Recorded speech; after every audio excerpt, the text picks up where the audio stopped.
கடல் மட்டத்திலிருந்து கிட்டத்தட்ட 8600 அடி உயரத்தில் அமைந்திருக்கக்கூடிய ஊட்டி குளிர்காலத்திலும் சரி வெயில் காலத்திலும் சரி இங்கு நிலவக்கூடிய கூலிங்கான கிளைமேட் என்ஜாய் பண்ணுறதுக்காகவே எக்கச்சக்கமான சுற்றுலா பயணிகள் இங்கு வந்துட்டு போறாங்க.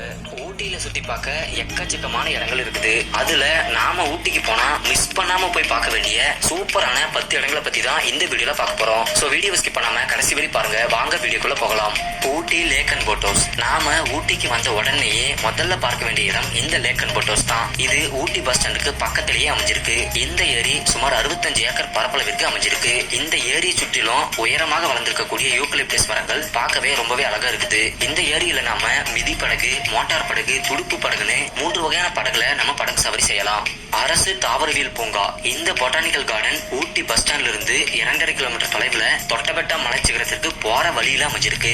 உலகத்திலேயே சில நாடுகள்ல மட்டும் இருக்கக்கூடிய அரிய வகை செடிகள் முதற்கொண்டு சுற்றுலா பயணிகளை கவரக்கூடிய பல்வேறு விதமான செடிகள் வரை இந்த பொட்டானிக்கல் கார்டன்ல நம்ம பார்க்கலாம். இந்த கார்டன்ல தான் வருஷம் மே மாசத்துல நடக்கக்கூடிய கோடை திருவிழான்னு சொல்லக்கூடிய மலர் கண்காட்சி மிக பிரம்மாண்டமாக கொண்டாடப்படுது. இந்த மலர் கண்காட்சியை பார்க்கறதுக்காகவே நிறைய சுற்றுலா பயணிகள் இங்கு வருகை தராங்க. தொட்டபெட்டா நீலகிரி மலைப்பகுதியில் இருக்கக்கூடிய இந்த தொட்டபெட்டா சிகரம் தமிழ்நாட்டின் மிக உயரமான சிகரமாக விளங்குது. இது கடல் மட்டத்திலிருந்து சுமார் 8648 அடி உயரத்துல அமைஞ்சிருக்கு. இந்த சிகரம் ஊட்டியிலிருந்து 8 கிலோமீட்டர் தொலைவில் அமைஞ்சிருக்கு. இந்த இடத்துல நம்ம ஹைட்ல இருந்து பாக்குறதுக்காகவே இங்க ஒரு வியூ பாயிண்ட்டும் நம்ம சுத்தி பார்க்கறதுக்கு ஏற்ற மாதிரி அழகான இங்க ஒரு கார்டனும் அமைச்சிருக்காங்க. ஊட்டிக்கு வந்தீங்கன்னா மறக்காம இந்த இடத்தை விசிட் பண்ணி பாருங்க. Tea factory and museum. ஊட்டிக்கு அழகு சேர்க்கக்கூடிய ஒரு முக்கியமான விஷயமே இந்த தேயிலை தோட்டங்கள் தான். இந்த தேயிலில் இருந்து எவ்வளவு ஸ்டேஜ் ப்ராசஸ்க்கு அப்புறம் கடைசியா எப்படி டீ தூள் தயாரிக்கிறாங்கன்றத இந்த இடத்துல நம்ம பார்க்கலாம். இந்த இடம் ஊட்டி பஸ் ஸ்டாண்ட்ல இருந்து 5 கிலோமீட்டர் தொலைவில் தான் இருக்கு. மறக்காம இந்த இடத்தையும் பாருங்க. அரசு ரோஜா தோட்டம். இந்த ரோஸ் கார்டன் ஊட்டி பஸ் ஸ்டாண்டுக்கு பக்கமே ஊட்டியோட சென்டர் பாயிண்ட்ல அமைஞ்சிருக்கு. இந்த ரோஸ் கார்டன் சுமார் 10 ஏக்கர் பரப்பளவுல அடுக்கடுக்காக மலை சரிவுல அமைஞ்சிருக்கு. இந்த கார்டனுக்கு போனீங்கன்னா சுமார் 2800 வகையான ரோஜா பூ இனங்களை நம்ம பார்த்து ரசிச்சுட்டு வரலாம். பைக்காரா நீர்வீழ்ச்சி. ஊட்டிக்கு வரக்கூடிய பெரும்பாலான சுற்றுலா பயணிகளை கவர்ந்து இழுக்கக்கூடிய ஒரு சூப்பரான இடம் தான் பைக்காரா வாட்டர் ஃபால்ஸ். இந்த இடம் ஊட்டி பஸ் ஸ்டாண்ட்ல இருந்து 22 கிலோமீட்டர் தொலைவில் அமைஞ்சிருக்கு. பைக்காரா ஆறு தான் எந்த இடத்துல சின்ன சின்ன அருவியாக கொட்டுது. இந்த பைக்காரா ஃபால்ஸை பார்த்துட்டு இதே பகுதியில் இருக்கக்கூடிய பைக்காரா ஆற்றின் குறுக்கே கட்டி இருக்கிற பைக்காரா டேமையும் நம்ம பார்க்கலாம். இன்னும் கொஞ்சம் தூரம் 2 கிலோமீட்டர் போனா பைக்காரா ஏரி அமைஞ்சிருக்கு. இந்த ஏரியில போட் ஹவுஸ் அமைச்சிருக்காங்க. இந்த இடத்துல நம்ம போட்டிங் போயிட்டு என்ஜாய் பண்ணலாம்.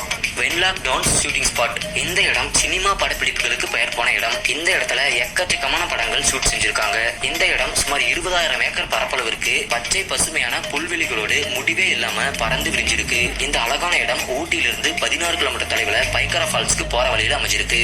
Pine forest shooting spot. சரிவான மலைப்பகுதியில உயரமான பைன் மரங்களால சூழப்பட்ட இந்த இடம் போட்டோ ஷூட் பண்றவங்கள பெரும்பாலும் கவர்ந்து இழுக்கக்கூடிய இடமாக இருக்குது. இந்த காட்டுக்குள்ள போனா மறுபக்கத்துல ஒரு அழகான ஏரியையும் நம்ம பார்த்து ரசிக்கலாம். இந்த இடம் ஊட்டியிலிருந்து 8 கிலோமீட்டர் தொலைவில் வென்லாக் டவுன்ஸ்க்கு போற வழியில அமைஞ்சிருக்கு. அவலாஞ்சி ஏரி. இந்த ஏரி ஊட்டி பஸ் ஸ்டாண்ட்ல இருந்து 22 கிலோமீட்டர் தொலைவில் அமைஞ்சிருக்கு. இந்த அழகான இடம் கூட்ட நெரிசலே இல்லாம அமைதியாக காட்சியளிக்குது. இந்த இடத்துல நாம ஏரி ரசிச்சுட்டு இங்க கேம்பிங்கும் பண்ணி தங்கலாம். ட்ரக்கிங் போகணும்னு நினைக்கிறவங்க இங்க ட்ரக்கிங்கும் போகலாம். இந்த இடம் வனப்பகுதின்றதுனால ஜீப் சஃபாரி போகணும்னு நினைக்கிறவங்களுக்காகவே இங்க ஃபாரஸ்ட் டிபார்ட்மெண்ட் நம்மள ஜீப் சஃபாரியும் கூட்டிட்டு போறாங்க. விருப்பம் இருக்கிறவங்க போயிட்டு என்ஜாய் பண்ணிட்டு வரலாம். எமரால்டு ஏரி. இந்த ஏரியும் அவலாஞ்சி ஏரிக்கு பக்கத்துல எமரால்டுன்ற கிராமத்துல அமைஞ்சிருக்கு. இந்த பகுதி அமைதி பள்ளத்தாக்குன்னு அழைக்கப்படுது. இந்த ஏரி சுற்றிலும் நிறைய தேயிலை தோட்டம் நிறைஞ்சிருக்கிறத நாம பார்த்து ரசிக்கலாம். இந்த ஏரியிலிருந்து சன்ரைஸ் ஆகிறதையும் சன்செட் ஆகிறதையும் பார்க்கவே ரொம்பவே சூப்பரா இருக்கும். ஊட்டிக்கு வந்தீங்கன்னா மறக்காம இந்த இடத்தையும் விசிட் பண்ணி பாருங்க.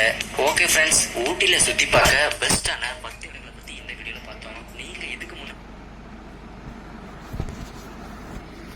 இப்படி இன்னும் பல அழகான இடங்களும் அற்புதமான நீர்வீழ்ச்சிகளும் அமைந்ததுதான் இந்த ஊட்டி. வாய்ப்பு கிட்டும்போது வந்து தங்கி செல்லலாம். இங்கே வாடையோடு வீசும் தென்றலை, மேகத்தோடு கைகொழுக்கும் மரங்களை அழகாக பார்த்து செல்லலாம். அற்புதங்களை ரசித்து செல்லலாம். ஆர்ப்பரிக்கும் அருவிகளையும் அசைந்தாடும் மலர் கூட்டங்களையும் கண்டு கண்டு களிப்பது எப்போதும் இன்பமல்லவா? தொடர்ந்து இதுபோல் பயணங்களில் சந்திப்போம். வாழ்வில் அனைத்து சந்தோஷங்களையும் நாமே வாரிச் சுருட்டி அனுபவித்து விடலாம் என்ற சந்தோஷ உணர்வை கொண்டாடுவோம். தொடர்ந்து பயணங்களில் சந்திப்போம். இந்த வாரம் ஆலய தரிசனங்களை தொடர்ந்து காண்போம். புது புது இடங்களை எப்போதும் பயணிப்போம். வாழ்க்கை ஓர் தொடர் பயணம். அந்த பயணத்தை முடிந்தவரை கடந்து விடலாம்.